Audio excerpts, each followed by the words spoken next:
So we all remember the day you're standing in front of your pastor and you say your I do's and there's nothing but romance and love in the air, but sometimes things don't work out as you had hoped. With that being said, we're going to talk about divorce a little bit with John Schmidt, who is a family attorney.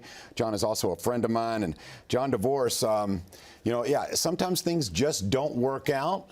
And sometimes that parting of ways can be uncontested or it can be contested, right? That's right. That's right. 100%. Welcome back, man. Thanks. Yeah. Always love having you on. I love being with you. So give me the difference, contested and uncontested. What's the difference in the two? So uncontested is where both spouses agree on everything. They've talked about everything, and we'll get that in a second. And they want to use one lawyer to minimize the cost because at the end of the day, the legal fees are an expense to both spouses, right? So it comes out of the marital estate. You only have so much money. So that's uncontested. Now, some people have called and said, hey, I know what I want. I know what I want. I know what I want. I'm not going to contest it. Yeah. So it's uncontested, and that's why it's important to talk and ask questions and understand what the person's going through because that's not uncontested. It might end up being what happens, right? I mean, if you both agree, great. But often the other person has something to say about it, and so anything other than two parties agree on everything, they've talked about everything, they're in complete agreement on everything, and they want to use one lawyer. Anything other than that is contested. So you can agree on everything, but you want to have another lawyer involved, that's contested. Okay. And the reason is, I know how much time I have to spend on an uncontested. I know how much time it takes. But when you get another lawyer involved, understandably, they want to add value, protect their client, represent their client as best they can, and so it takes more time. And lawyers have busy schedules, so getting in touch with them may take a little more time, and so it's contested because I can't know how much time I'm going to spend on it, so it's contested. So the two variables that you've mentioned here, okay, one of them would be the cost is going to be different between a contested and uncontested. And secondly is the time frame in which you can get it done, correct? 100%. And they're intertwined. So if it is uncontested, and for the most part, 99% of things are taken care of, this go pretty quickly, right? It can. So if it's two adults, no kids, uncontested. I met with somebody last week, got everything filed, taken care of, and literally it's on the judge's desk for signature because they had been separated for the required amount of time already. And separated doesn't mean living in separate houses. It just means not living together as husband and wife. And so that can go very quickly. I've done it where I've filed it on a Monday and they've been divorced on Friday. I can't guarantee that's the case because it's up to the judge when they have time to see the cases and review it and sign all paperwork, but it can happen really quickly and uncontested with no children. When there's children involved, the clock doesn't start until we file all the paperwork, including the entry of appearance for the other spouse in an uncontested. And then you got a 60-day waiting period because kids are involved. And then you come in and do the second part of the paperwork. And then it's up to the judge. So, so it's a little longer. But when it's contested, I don't know how long it's going to take, but I can tell you I'm solution-oriented.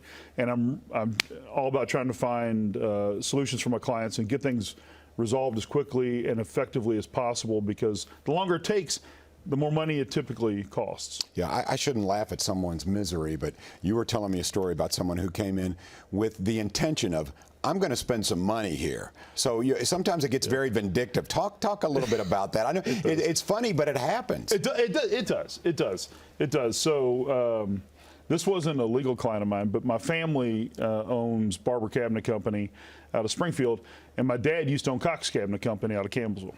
So I grew up installing cabinets and packing that stuff in and everything else. He'd kick the bed, say, get out of bed.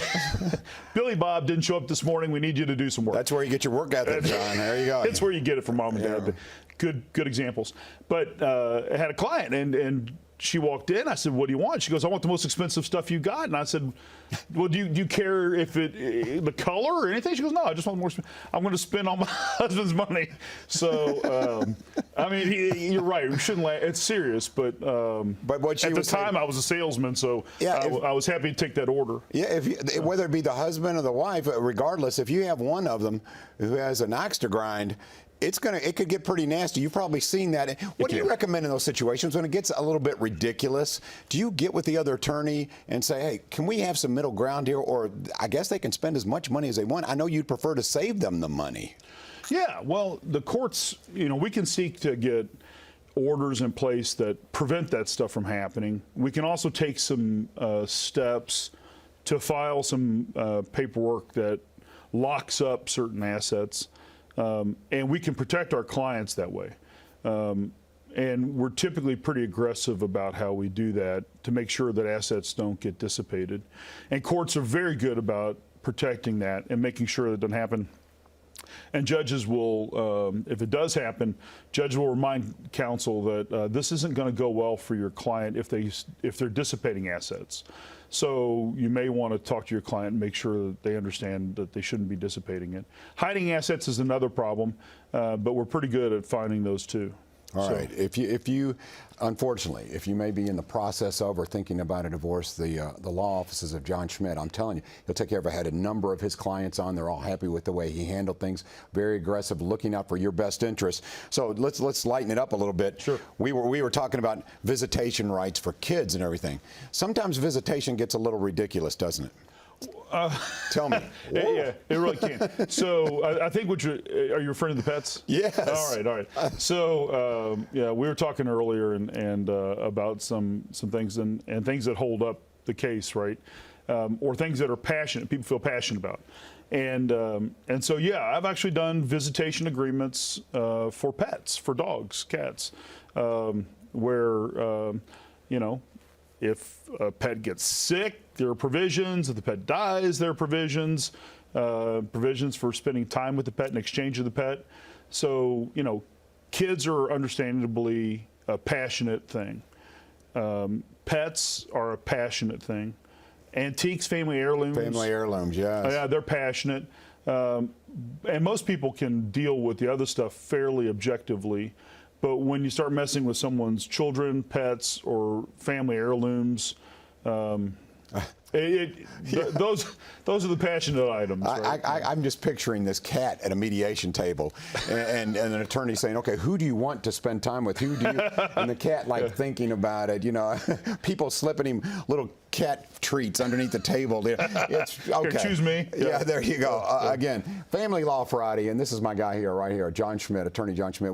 We're able to spend some social time together, and you're very serious about what you do. I am. Very dedicated to your clients, and it's very obvious because your passion shows. So again, John, how do they get a hold of you? Here's the process, and also tell them what other things you handle. Yeah, sure. So they call the office or email.